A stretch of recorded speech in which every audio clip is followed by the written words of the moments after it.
In today's video, I'm going to teach you how to create a multi-step workflow on Make.com. We'll walk through building a simple scenario and then expanding it into a multi-step flow so you can automate more tasks with less effort. Start by opening Make.com and selecting Create a Scenario.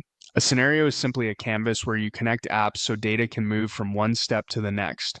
You'll land on a blank diagram with an app picker. Click to choose your first app. This will be your starting point, so pick the service you want involved at the beginning of the flow. Once selected, Make will prompt you to complete the setup for that app.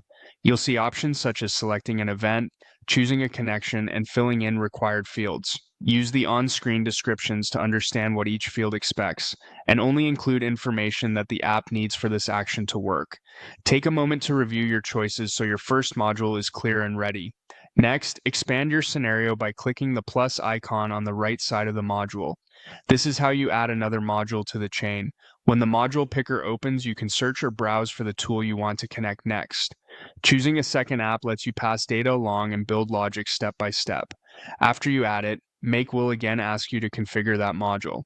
The interface guides you to map information from the previous step into the new one, so look for fields that can accept outputs you've already collected.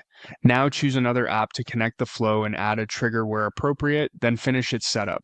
In many apps, a trigger represents the event that starts or gates actions, things like new record, updated item, or incoming webhook. Select the event that makes sense for your use case, confirm the connection, and complete any required fields. If you see mapping bubbles, that's Make showing which values can move from one step to another. Use those hints to keep your data flowing cleanly.